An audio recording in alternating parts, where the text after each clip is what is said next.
Share करब एक नतून खाबारेर रेसिपि। शीतकाल और शीतकाल माने तो चारिदिके फुलकपिर समाहार।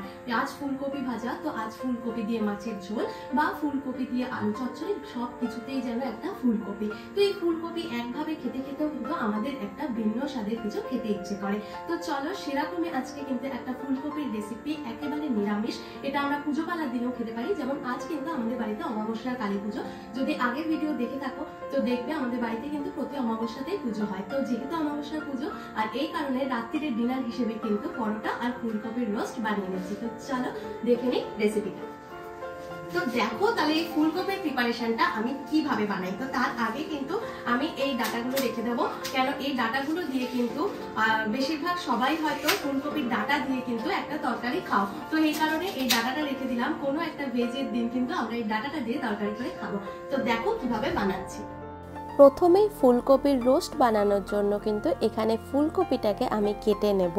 আর রোস্টের জন্য কিন্তু ফুলকপিগুলোর টুকরোগুলোকে একটু আমাদের বড় বড়ই রাখতে হবে। তো এইভাবে দেখো বড় বড় করে কিন্তু পুরো ফুলকপিটাকে আমি কেটে নিলাম। এবার ফুলকপিগুলোকে আমি সামান্য একটুখানি জলের মধ্যে সেদ্ধ করে নেব। যখন তোমরা সেদ্ধ করবে ফুলকপি তখন কিন্তু জলটার মধ্যে একটুখানি নুন দিয়েই সেদ্ধ করবে। ফুলকপিটা সেদ্ধ বসিয়ে আমি এক সাইডে দেখো নিয়ে নিচ্ছি মশলার জন্য একটুখানি কাঁচা লঙ্কা আর কিছুটা আদা।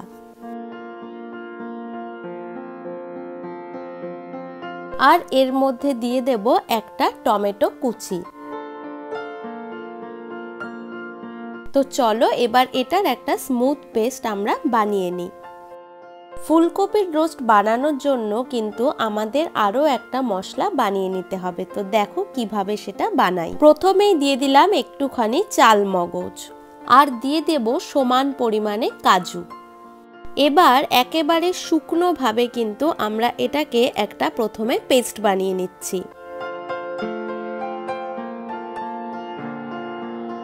এবার আরো ভালো গ্রেভির জন্য এতে অ্যাড করছি 2 চামচ মতো টক দই। এই টক দইটা দিয়ে এটা পেস্ট করলে কিন্তু একেবারেই একটা স্মুথ পেস্ট হয়ে যাবে। এটা দিয়েই কিন্তু আমরা গ্রেভিটাকে রেডি করব। তো দেখো এখানে কিন্তু 2 রকম মশলাই আমার রেডি। আর এই দিকে কিন্তু ফুলকপিটা প্রায় সেদ্ধ হয়ে এসেছে। দেখো হালকা ভাপ দিয়ে নিলেই কিন্তু একেবারে ফুলকপিটা সেদ্ধ হয়ে যাবে। এবার এটাকে একটা ঝুড়ির মধ্যে আমরা জলটাকে ছেঁকে নেব। এবার কড়াই গরম হয়ে এলে আমি এর মধ্যে দিয়ে দিচ্ছি রিফাইন অয়েল। এইটা কিন্তু পুরোটাই আমরা সাদা তেলে রান্নাটা করব। এবার মশলায় দিয়ে দিচ্ছি একটুখানি হলুদ। তোমরা হলুদটা কিন্তু এখানে স্কিপও করতে পারো। তার মধ্যে দিয়ে দেব একটুখানি কিন্তু ধনে গুঁড়ো আর দিচ্ছি সামান্য একটুখানি জিরে গুঁড়ো আর দেব স্বাদ মতো নুন।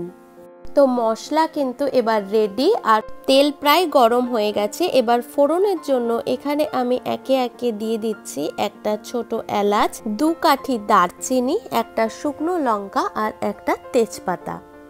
ফোড়নটা দিয়ে হালকা গন্ধ বেরোলেই এর মধ্যে আমি আদা, কাঁচা লঙ্কা, টমেটো পেস্টের যে মশলাটা সেই মশলাটা দিয়ে দিচ্ছি।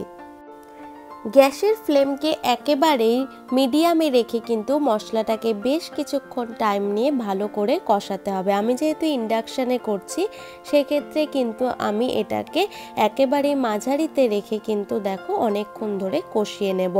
মশলা কষাতে কষাতে অন্যদিকে আমি কড়াইয়ের মধ্যে সাদা তেল দিয়ে ফুলকপিগুলোকে একে একে একটুখানি ভেজে নিচ্ছি।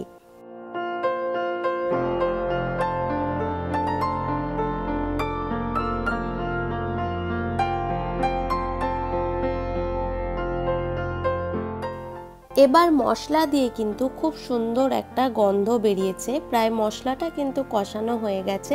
এবার এর মধ্যে আমি অ্যাড করে দিচ্ছি কিন্তু এই চালমগজ কাজু বাটা পেস্টটা। ভুলবশত আমার ফোনে লো চার্জ হয়ে যাওয়ার জন্য ওই জায়গাটা আমি ক্যাপচার করতে পারিনি। তো বাটিতে যেটুকু ছিল ওটুকুই কিন্তু আমি কড়াইতে দিয়ে তোমাদেরকে দেখিয়ে দিলাম। আর তোমরা কিন্তু রান্নার কালারটা দেখেও বুঝতে পারবে যে আমি কিন্তু ওতে দই কাজু বাটার পেস্টটাই দিয়ে দিয়েছি।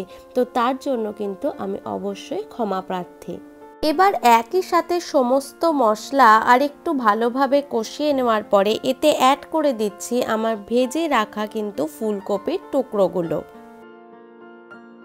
ফুলকপি দিয়ে ভালোভাবে মশলাটাকে নাড়াচাড়া করার পরে এতে আমি দিয়ে দিচ্ছি সামান্য একটুখানি জল। এখানে তোমাদের একটা গুরুত্বপূর্ণ কথা বলে দিই, এখানে তোমরা রান্নাটা কিন্তু দুধ দিয়েও করতে পারতে, তখন কিন্তু তাহলে এই টক দইটাকে স্কিপ করতে হবে। যেহেতু আমি এখানে টক দই দিয়ে ওই পেস্টটাকে বানিয়েছিলাম, এই কারণে কিন্তু আমি এর মধ্যে এবার জলটাই দিলাম। যেহেতু আজকে বললাম যে আমাদের বাড়িতে পুজো হচ্ছে, তো চলো রান্নাটা ফুটতে ফুটতে তোমাদেরকে একটু পুজোটাও ওপরে দেখিয়ে আনি।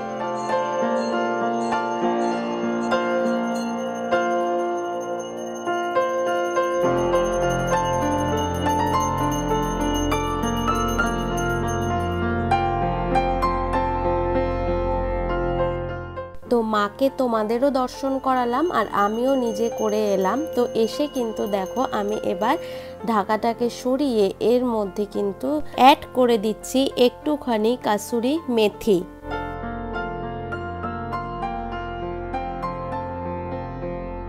আর দিয়ে দেব দেখো এখানে স্বাদ মতো চিনি, আর দিয়ে দেব 1 চামচ ঘি,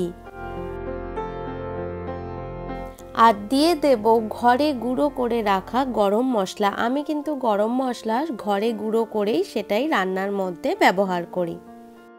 তো দেখো প্রায় রেডি হয়ে গেছে কিন্তু আমাদের ফুলকপির রোস্ট। তো ফাইনালি দেখো এটা দেখতে কতটা ইয়াম্মি লাগছে।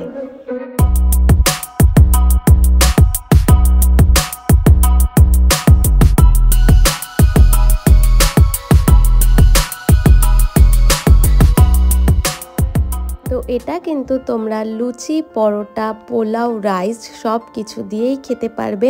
আর এবার আমার রান্না হয়ে গেল, তো আমি চলে যাচ্ছি কিন্তু আবার ওপরে, এখনও পুজো শেষ হয়নি। তো আজকের এই ভিডিওটা যদি তোমাদের ভালো লেগে থাকে অবশ্যই একটা লাইক, কমেন্ট আর শেয়ার করে দিও। আর এখনও যদি আমার চ্যানেলটিকে সাবস্ক্রাইব না করে থাকো তো এক্ষুনি সাবস্ক্রাইব করে দাও, আর নিচের বেল আইকনটা ক্লিক করে দাও আমার নিত্য নতুন ভিডিওর আপডেটের জন্য। তো চলো আজকে এটুকুই থাক, আবার নেক্সটে দেখা হচ্ছে নতুন কোনো ভিডিও নিয়ে। তো bye bye, thanks for watching.